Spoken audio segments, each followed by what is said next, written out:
जय श्री कृष्णा। आप सभी को दीपावली चौकी विसर्जन दिवस की ढेरों शुभकामनाएं। प्रिय दर्शकों, आज के इस वीडियो में हम बात करेंगे कि दीपावली पर जो आपने माता लक्ष्मी का पूजन किया था, माँ लक्ष्मी की स्थापना की थी, चौकी लगाई थी, उसका विसर्जन करना है या नहीं करना है। क्योंकि आपने सुना होगा कि माता लक्ष्मी का कभी विसर्जन नहीं किया जाता है, पर आप जानते हैं क्या कि माँ लक्ष्मी का विसर्जन तो नहीं किया जाता है, लेकिन ये जो चौकी स्थापित होती है ना, इस पर केवल माँ लक्ष्मी नहीं होती, अन्य देवी देवता भी विराजमान होते हैं। तो कौन सी वो सामग्री है जिसका विसर्जन करना अनिवार्य है, किस देवता का विसर्जन करना अनिवार्य है, किसका नहीं, और क्या इसकी विधि है, चौकी को कैसे हटाना चाहिए, कैसे उठाना चाहिए। लक्ष्मी पूजन में प्रयोग की हुई एक एक वस्तु, एक एक सामग्री, चाहे वह कलश है, चाहे वह चौकी है, चाहे माता लक्ष्मी की प्रतिमाएं हैं या उनका चित्र है, उनका क्या करना है, कलश का क्या करना है, जल का क्या करना है, कलश के अंदर जो सामग्री है उसमें से किस सामग्री का क्या करना है, गाय माता की पूजा होती है यदि आपके यहाँ तो उसका क्या करना है, माँ लक्ष्मी को जो भोग स्वरूप अर्पित किया गया है उस भोग का क्या करना है, पुष्प आदि का क्या करना है, तांबूल का क्या करना है। इस प्रकार से संपूर्ण जानकारी आपको इस वीडियो के माध्यम से प्रदान करेंगे कि लक्ष्मी पूजन में दीपावली पर जो भी सामग्री अर्पित हुई है, जो भी सामग्री प्रयोग की हुई है, उसका क्या करना है, कौन सी सामग्री विसर्जित करनी है, कौन सी विसर्जित नहीं करनी है, और इसकी विधि क्या है विसर्जन की। क्या विसर्जन से पहले कोई पूजन करना चाहिए या नहीं करना चाहिए, इसका नियम क्या है, शास्त्रीय विधान क्या है, और विसर्जन करना कब है। दीपावली 20 को पूजी तो कब विसर्जन करें, 21 को पूजी तो विसर्जन कब करेंगे, और इसका शुभ मुहूर्त क्या रहेगा, क्योंकि अंतिम दिन आ गया है अब विसर्जन का, इससे आगे आप इसको खींच नहीं सकते। 20 को की थी 21 को कर सकते थे, 21 को की थी 22 को कर सकते थे, अभी तक भी नहीं की है तो अब विसर्जन करना कब है, वो अंतिम दिन कौन सा है। भाई दूज का दिन आ गया है, 23 तारीख आ गई है, क्या इसके बाद भी चौकी रखी रहनी चाहिए या आज आपको अवश्य ही इसको हटा देना चाहिए। भाई दूज के जो पूजा होती है उससे पहले क्या इसको हटा देना चाहिए। संपूर्ण जानकारी आपको इस वीडियो के माध्यम से प्रदान की जाएगी। आपसे निवेदन यह है कि वीडियो यदि थोड़ा सा भी उपयोगी लगे तो कृपया एक बार लाइक अवश्य कर दीजिएगा। माँ लक्ष्मी की कृपा प्राप्त करने के लिए और अपने अनुष्ठान की सफलता के लिए, लक्ष्मी पूजन की सफलता के लिए कमेंट बॉक्स में अवश्य लिखिएगा जय माँ लक्ष्मी, जय गणेश जी महाराज। माँ लक्ष्मी की कृपा से आपके घर में धन धान्य के भंडार होंगे, आपकी मनोकामनाएं पूर्ण होंगी। आप देख रहे हैं देवभूमि ज्योतिष संस्थान का प्रतिष्ठित यूट्यूब चैनल देवभूमि धार्मिक।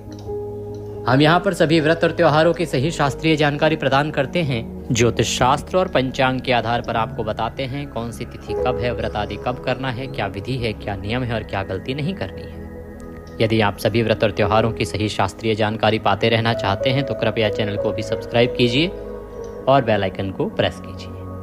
आइए प्रिय दर्शकों, जानकारी आरंभ करते हैं और बात करते हैं कि आपने दीपावली पूजन जो किया है उसकी चौकी का निस्तारण कैसे करना है, किस वस्तु का क्या विसर्जन करना है और किसको घर में स्थापित या रखना है।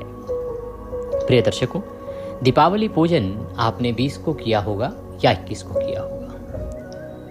दीपावली पूजन जब आप करते हैं तो एक चौकी स्थापित करते हैं, चौकी पर लाल रंग का वस्त्र बिछाते हैं, उस पर कलश स्थापित किया जाता है, कलश में कुछ सामग्री डाली जाती है, उसमें प्रमुख रूप से गोमती चक्र होता है, कमलगट्टे, सुपारी, हल्दी की गांठ और चांदी का सिक्का। ये कुछ वस्तुएं हैं जो उसमें प्रमुख रूप से डाली जाती हैं।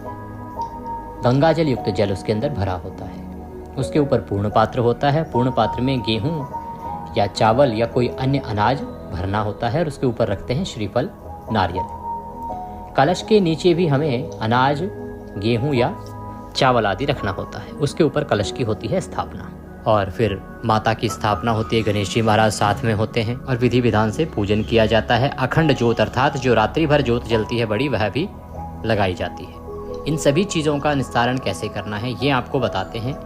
इसमें आपको जिस दिन विसर्जन करना है ना, उस दिन सूर्योदय से पहले उठ जाना चाहिए। प्रयास कीजिए सूर्योदय से पहले उठिए, उठने के बाद स्नान आदि करके स्वच्छ वस्त्र धारण कीजिए और आज के दिन की पारण दिवस की पूजा कीजिए। पारण दिवस का पूजन आपने अवश्य करना है। पूजन में क्या रहेगा, पूजन पंचोपचार से बहुत ही सूक्ष्म प्रकार से होगा। आपके पास जो लोटा है जल का, कल की पूजा का जल उसमें भरा होगा, उस जल को सूर्य को दे दीजिए। उसमें थोड़ा गंगा जल भरिए, पहले लोटे को मांझ लीजिए, थोड़ा गंगा जल, फिर शुद्ध जल भरिए। पुष्प लीजिए सामग्री के रूप में, लोटे में जल, पुष्प, रौली, मौली, पुष्प, धूप, दीप और नैवेद्य। केवल इतनी ही सामग्री आपको आज के लिए चाहिए, बाकी कुछ नहीं चाहिए। ना जनेऊ चाहिए, ना पान के पत्ते चाहिए, वो सब चीज़ें नहीं चाहिए। लोटे में जल भर लिया आपने। सबसे पहले आप गणेश जी महाराज का पूजन करेंगे, उन्हें पद्य, अर्घ्य, आचमनी कराएंगे, स्नान कराएंगे। ओम भूर्भुवः श्री गजाननाय नमः। दीपावली पारण दिवसस्य चौकी निस्तारण विसर्जन पूजन अंतर्गते श्री गजानन निमित्तार्थाय पद्यम समर्पयामि। पद्य के रूप में जल अर्पित कीजिए, या तो 3 बार जल के छींटे दीजिए, या गणेश जी के आगे कोई पात्र आपने रखा है तो उसमें जल छोड़ दीजिए। ओम भूर्भुवः श्री गजाननाय नमः। अर्घ्यम समर्पयामि। अर्घ्य के रूप में जल अर्पित कीजिए। ओम भूर्भुवः श्री गजाननाय नमः। आचमनीम समर्पयामि। आचमनी के रूप में जल अर्पित कीजिए। अब गणेश जी महाराज को स्नान कराएंगे, तो जल के छींटे दीजिए फूल के माध्यम से। ओम भूर्भुवः श्री गजाननाय नमः। स्नानम जलम समर्पयामि। स्नानम स्नान्ते। वस्त्रम, वस्त्र अर्पित करेंगे। अब आप वस्त्र के रूप में क्या करना है कि मौली का एक टुकड़ा तोड़ना है, और वह मौली का टुकड़ा तोड़ के आप गणेश जी महाराज को वस्त्र के रूप में अर्पित कर दीजिएगा। ओम भूर्भुवः श्री गजाननाय नमः। वस्त्रम समर्पयामि। वस्त्रम वस्त्रांते। चंदनम पवित्रम पापनाशनम। तिलक लगाइए गणेश जी महाराज को, रौली कुमकुम आदि से तिलक कीजिए। चंदनम पवित्रम पापनाशनम चंदनम महत्पुण्यम गंधम समर्पयामि। अक्षतम पान्तु। अक्षत अर्पित कीजिए गणेश जी महाराज को। अक्षतम पान्तु। पुष्पाणि पान्तु। पुष्प अर्पित कीजिए। माला है तो माला पहनाइए। धूपम दर्शयामि। दीपम दर्शयामि।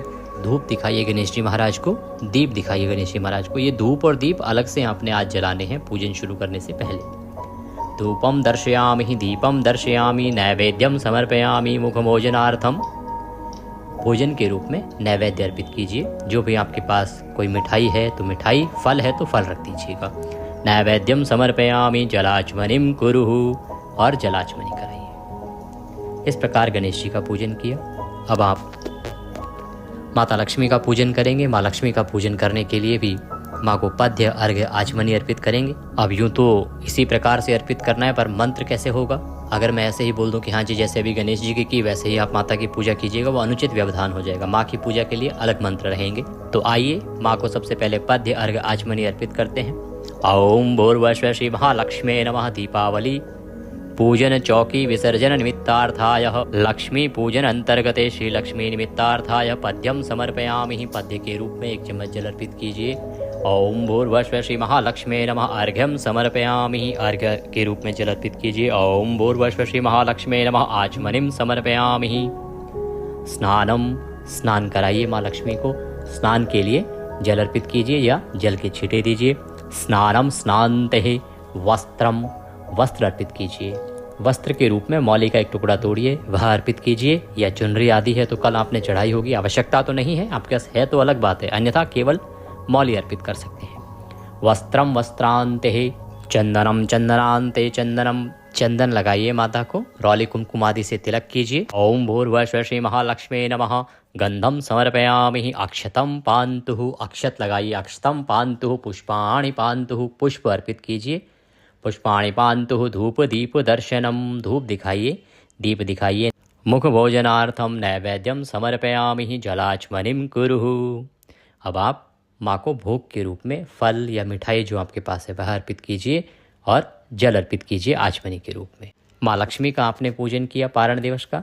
अब आप कलश देव का पूजन करेंगे, इसमें सभी देवताओं का वास होता है। ओम भूर्भुवः श्री कलश देवाय नमो नमः। दीपावली पूजन पारण दिवस चौकी विसर्जन पूजन अंतर्गते श्री कलश देवाय निमित्तार्थाय पद्यम समर्पयामि। पद्यम अर्घ्यम आचमनीयाम। अर्घ्य के रूप में जल अर्पित कीजिए और आचमनी के रूप में जल अर्पित कीजिए। आचमनीयाम स्नानम स्नान्ते। स्नान कराइए, कलश देवता को स्नान कराइए, 1 चम्मच जल से या फूल से छींटे दीजिए। स्नानम स्नान्ते। वस्त्रम वस्त्र अर्पित कीजिए, मौली का एक टुकड़ा तोड़िए और अर्पित कीजिए। वस्त्रम वस्त्रांते तिलकम गंधम, तिलक अर्पित कीजिए, तिलक लगाइए कलश देवता को। नारियल जो है ऊपर उसको भी तिलक कीजिएगा। अक्षतम पान्तु पुष्पाणि पान्तु, पुष्प अर्पित कीजिए। माला है तो माला पहनाइए। धूपम दर्शयामि दीपम दर्शयामि, धूप दिखाइए, दीप दिखाइए। नैवेद्यम समर्पयामि, नैवेद्य के रूप में जो भी आपके पास है फल या मिठाई वह अर्पित कीजिए। नैवेद्यम समर्पयामि मुख भोजनार्थम। जलाचमनिम समर्पयामि, जलाचमनि के रूप में 1 चम्मच जल लीजिए और अर्पित कीजिए। जलाचमनिम समर्पयामि, शुभ दो वरदो भवः, और हाथ जोड़ के नमस्कार कीजिए। इस प्रकार से आपने गणेश जी महाराज का पूजन किया, माँ लक्ष्मी का पूजन किया और कलश देव का पूजन किया। पूजन करने के बाद अब सबसे पहले पुष्पांजलि की जाएगी। पुष्पांजलि का अभिप्राय ये नहीं है कि आप सबका विसर्जन कर रहे हैं, ये एक आवश्यक प्रक्रिया है। इसमें बोला जाता है कि किसको कहाँ भेजना है। हाथ में पुष्प ले लीजिए और पुष्प लेके ध्यान कीजिए माता का, और हम मंत्र पढ़ते हैं, उसके अनुसार आप बोलिएगा। ओम आवाहनम न जानामि विसर्जनम, पूजम चैवम न जानामि क्षम्यताम परमेश्वरी। हे मातेश्वरी, ना हम आपका आवाहन जानते हैं, ना पूजन जानते हैं, ना विसर्जन जानते हैं, हम तो अज्ञानी जीव हैं। जैसी बन पड़ी है वैसी सेवा आपके श्री चरणों की है। इसमें जाने अनजाने में हमसे कोई गलती, कोई त्रुटि, कोई भूल हो गई हो तो मातेश्वरी उसे क्षमा कीजिएगा। हम अज्ञानी जीव हैं, जैसी हमारी यह बुद्धि है उसकी समझ के अनुसार हमने उत्तम से उत्तम करने का प्रयास किया है। माँ, हम आपकी संतानें हैं, तो हमारी जाने अनजाने की गलतियों को क्षमा कीजिएगा। और आप तो परमेश्वरी हैं, हमारी माता हैं, अधिष्ठात्री देवी हैं, तो हमारी गलतियों को क्षमा करते हुए दया का आशीर्वाद प्रदान कीजिएगा। हे मातेश्वरी, पूजन के बाद हमारा आपसे यही निवेदन है कि आप सदा हमारे घर में वास करें। आप सदा, लक्ष्मी जी सदा हमारे घर में वास करें, जिससे कि हमारे घर में कभी धन धान्य की कमी ना हो। और गणेश जी महाराज, आप भी सदा हमारे घर में वास करें, जिससे कि हमारा जो दिमाग है वो सदा भक्ति में लगा रहे, सद कार्यों में लगा रहे। गणेश जी महाराज, आप रिद्धि सिद्धि के साथ वास कीजिए, जिससे कि रिद्धि सिद्धि घर में रहेगी। आप सद्बुद्धि देते रहेंगे तो हम भगवान की पूजा करते रहेंगे, अर्चना करते रहेंगे, लोगों की सहायता करते रहेंगे, गरीबों की मदद करते रहेंगे। हमारा जो दिमाग है ये भक्ति में लगा रहेगा। और माँ लक्ष्मी रहेंगी तो आर्थिक रूप से हम संपन्न रहेंगे, तो अधिक से अधिक उस धन का सही प्रयोग कर पाएंगे, उपयोग कर पाएंगे। तो आप माँ लक्ष्मी, गणेश जी महाराज और रिद्धि सिद्धि तथा धर्म, आप सभी हमारे घर में विराजमान हों और सदा यहीं वास करें, यही आपसे प्रार्थना करते हैं। बाकी सभी देव जो कलश में वास कर रहे हैं वो सभी देवता अपने अपने स्थान को प्रस्थान करें। आप यहाँ आए, आपने यह पूजन स्वीकार किया, उसके लिए हम आपको शत शत नमन करते हैं। जाने अनजाने की गलतियों को क्षमा करते हुए अपने अपने स्थान को प्रस्थान करें। और आपसे प्रार्थना यही है कि आगे जब भी हम आपको पूजन के लिए बुलाएं तो आप कृपया यहाँ पधारें और अपना आशीर्वाद अवश्य प्रदान करें। इसके निमित्त आपको अर्पित करने के लिए हमारे पास कुछ नहीं है, तन मन धन सब कुछ आप ही का है। हमारे पास केवल क्या है? मालती मलकादाति सत्पत्रांति संयुक्तम पुष्पांजलिम मया दत्तम ग्रहणाम परमेश्वरी। हे मातेश्वरी, यह पत्र पुष्प की भेंट है, इसे स्वीकार करें और दया का आशीर्वाद प्रदान करें। वह पुष्प माता के चरणों में अर्पित कीजिए, गणेश जी महाराज के चरणों में अर्पित कीजिए। हाथ जोड़ के नमस्कार कीजिए। पुरुष जन दंडवत प्रणाम कीजिए, माताएं बहनें हाथ जोड़ के सर झुका के नमस्कार कीजिए। माता से आशीर्वाद लीजिए, गणेश जी महाराज से आशीर्वाद लीजिए, कलश देव से आशीर्वाद लीजिए। अब ये पारण दिवस का पूजन यहाँ पूर्ण हुआ। अब आपने चौकी को थोड़ा सा हिला देना है अपने स्थान से, कलश को थोड़ा सा वहाँ से हिला देना है। और इसके बाद जो कलश के ऊपर आपने मौली बांधी है उसको तोड़ सकते हैं आप। और सबसे पहले नारियल को उठाइएगा। नारियल को आप प्रसाद के रूप में ग्रहण कर सकते हैं, कोई दोष नहीं है। सबसे उत्तम उपयोग तो इसका यही है कि इसको तोड़ के प्रसाद रूप में पारिवारिक जनों में बांटिए। कलश में जो जल है ना, ये अत्यंत पवित्र जल है। इसकी जो ऊर्जा होती है ना, ये बड़ी उत्तम कही गई है। ऐसा माना जाता है कि इसमें सकारात्मक ऊर्जा का वास होता है। इस जल को पूरे घर में छिड़किए आप। इससे घर की जो वातावरण है वो शुद्ध होगा, एनर्जी बदलेगी, ऊर्जा बदलेगी। फिर भी अगर बच जाए तो उसको घर में किसी पौधे, किसी गमले में डाल दीजिएगा। अब बात आती है कलश में जो सामग्री है उसका क्या करना है। कलश में जो गोमती चक्र अगर आपने डाला था, या कलश में आपने चांदी का सिक्का डाला था, या कलश में आपने कौड़ी डाली थी या सुपारी डाली थी, इनको उठाइए, लाल वस्त्र लीजिए, उसमें बांधिए। माता के चरणों से लगाइए और इनको अपनी तिजोरी में रख लीजिए माथे से लगा के। ये माता का आशीर्वाद है। ये समझिए कि ये आपकी तिजोरी में रहेंगे तो आपकी तिजोरी में सदा बरकत रहेगी, माँ लक्ष्मी का वास रहेगा, माँ लक्ष्मी का आशीर्वाद सदा साथ रहेगा। तो इनको अपनी तिजोरी में रख लीजिए, चाहे घर में, कार्यालय में, जहाँ भी आपने पूजन की, जो भी आपके लिए उपयुक्त स्थान हो वहाँ रखिए। इससे आप धन धान्य की कमी किसी प्रकार की कभी महसूस नहीं करेंगे। कलश जो है अगर मिट्टी का है तो आप इसको मंदिर में किसी को दे सकते हैं जल भरने के लिए, अन्यथा इसका विसर्जन कर सकते हैं, इसमें कोई दोष नहीं है। क्यों? क्योंकि ये जो कलश है ना, माँ लक्ष्मी की पूजा अलग है, कलश की पूजा अलग है। कलश की पूजा हम करते हैं बाकी सभी देवताओं के लिए, कि कलश में जो है बाकी सभी देवी देवता जो है वो वास करते हैं, इसलिए हम कलश स्थापित करते हैं बाकी देवताओं को स्थान देने के लिए। और बाकी देवताओं को तो हमने अपने उनके गंतव्य पर भेज दिया, तो कलश का आप विसर्जन कर सकते हैं, उसमें तनिक भी संशय नहीं है, ये ध्यान दीजिएगा। ये तो हो गया कलश का विसर्जन। कलश में जो सामग्री थी उस सब का हमने आपको बता दिया क्या क्या करना है। कलश के बाद आते हैं हम मुख्य बिंदु, माँ लक्ष्मी और गणेश जी महाराज आपके सामने विराजमान हैं। आपने अगर मिट्टी की प्रतिमाएं लाए हैं जो आप प्रतिवर्ष बदल देते हैं, तो उन प्रतिमाओं को संभाल के अपने मंदिर में रखिए। इनका विसर्जन भूल के भी अभी नहीं कीजिएगा। नियम ये कहता है कि इनको पूरे वर्ष भर अपने मंदिर में रखिए, और जब अगले वर्ष आप नई प्रतिमाएं ले आएं तब इन दोनों का विसर्जन कीजिएगा और नई को स्थापित कीजिएगा। ये है इनका विधान। लक्ष्मी जी का चित्र है, तस्वीर है, तो उसको भी संभाल के रखिए अगले वर्ष तक, क्योंकि आपने इन्हीं का तो लक्ष्मी और गणेश के रूप में पूजन किया है ना।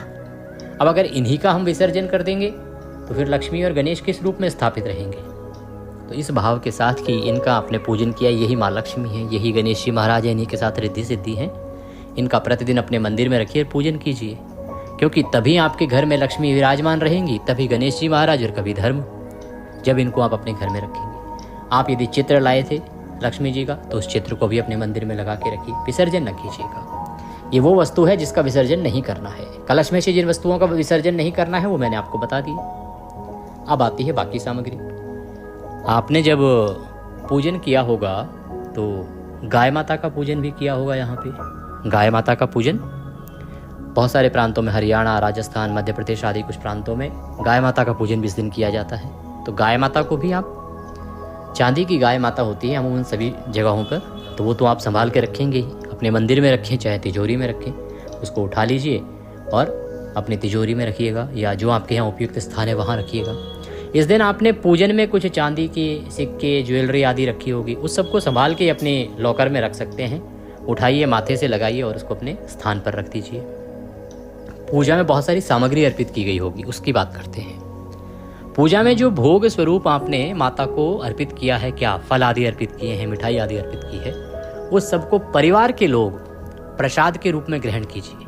केवल परिवार के लोग, जिनके घर में पूजन है, वो बाहर वाले नहीं। माता का, लक्ष्मी का प्रसाद है, ये केवल परिवार के लोगों के लिए है। आप सभी इसको बांट लीजिए और ग्रहण कीजिए इसको। ना विसर्जन करना है, ना किसी और को देना है। हाँ, आपने जो माता को अर्पित किए हैं फूल, आपने माता को पान का पत्ता अर्पित किया है, गणेश जी महाराज को जनेऊ अर्पित की है, इन सब को आप घर के अंदर ही, यदि कोई गमला है या कोई ऐसा स्थान है जहाँ मिट्टी में इनको दबा सकते हैं, तो अपने घर के भीतर ही मिट्टी में दबा दीजिए। सबसे उपयुक्त उपाय तो यही है कि आप इसको अपने घर के भीतर ही, गमले सभी के यहाँ होते हैं आजकल, पौधे सभी के यहाँ होते हैं, और किसी के यहाँ आंगन है तो आंगन में, और ऊपर से पौधा उग जाएगा उसमें।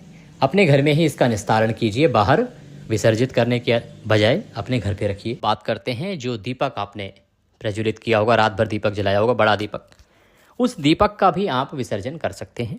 आप चाहें तो बहुत छोटी सी बात है कि उसको तोड़ के बाती सहित मिट्टी में दबा दीजिए, किसी गमले आदि में, वहीं विसर्जन हो गया, घर में ही रखिए। अन्यथा आप उसे जल विसर्जित भी कर सकते हैं, कोई दोष नहीं रहेगा उससे। चौकी जो है वो आपके घर की है, उसको घर में रखिए। जो उस पर आपने वस्त्र बिछाया था वो पुनः प्रयोग में लाया जा सकता है, तो दोबारा आप प्रयोग में ले आइएगा, उसको उठा के संभाल के रख लीजिए। कुछ प्रांतों में हटड़ी की पूजा होती है। हटड़ी जो मीनार रूपी होती है ना, चीनी मिट्टी की बनी होती है, चीनी की बनी होती है, जैसे बताशे बनते हैं उसकी बनी होती है मीठी हटड़ी, तो उस हटड़ी को भी आप प्रसाद रूप में घर में ग्रहण कीजिएगा, किसी बाहरी को नहीं देना है।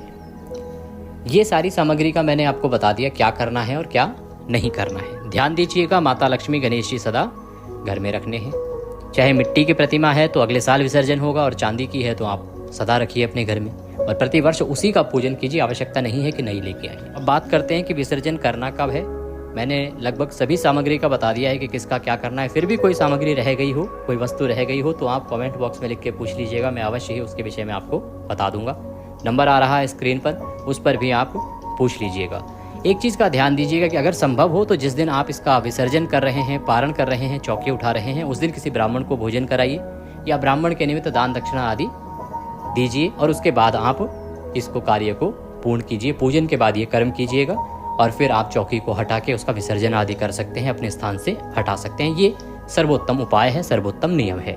गाय माता की रोटी अगर आप इस दिन निकाल सकें तो वो भी कल्याणकारी है।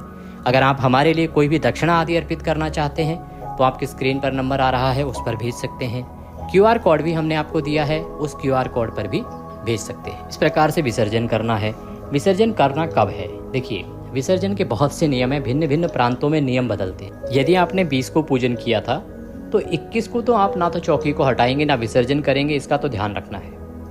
22 तारीख को कर सकते हैं। 22 तारीख को प्रतिपदा है, और इसी दिन विश्वकर्मा पूजन भी है, गोवर्धन पूजन भी है, इस दिन आप कर सकते हैं।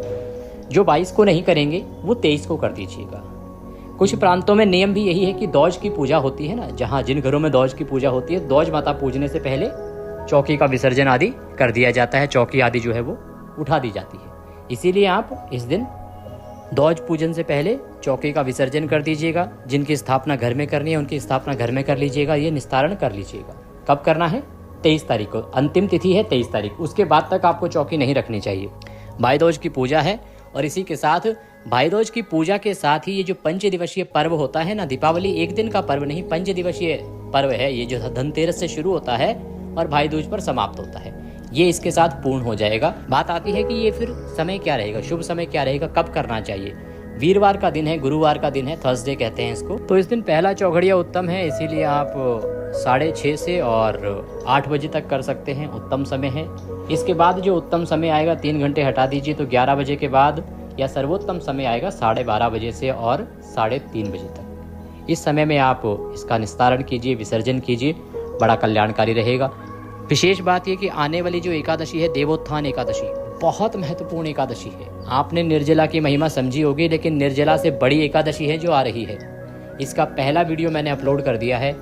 बहुत महत्वपूर्ण जानकारी है कि इस एकादशी पर भगवान को कौन सा पुष्प अर्पित करने से क्या फल मिलता है, आपने चातुर्मास के नियम लिए थे उनको कैसे पूर्ण करना है। इस प्रकार की बहुत बड़ी सारी जानकारियां हैं, एक एक करके वीडियो आ रहे हैं। तो चैनल के साथ जुड़ जाइए और सारी शास्त्रीय जानकारी प्राप्त करते रहिए, जिससे कि आप अपने सभी व्रत और त्योहारों को अच्छे से मनाते रहें, भगवान का आशीर्वाद प्राप्त करते रहें। वीडियो को हो सके तो अधिक से अधिक लोगों के साथ शेयर कीजिए, जिससे कि सभी लोग सही रास्ता जान पाएं कि कैसे चौकी की सामग्री का क्या करना है, क्या नहीं करना है, और उनका भी मार्गदर्शन कीजिए। माँ सब पर कृपा करें। जय माँ लक्ष्मी।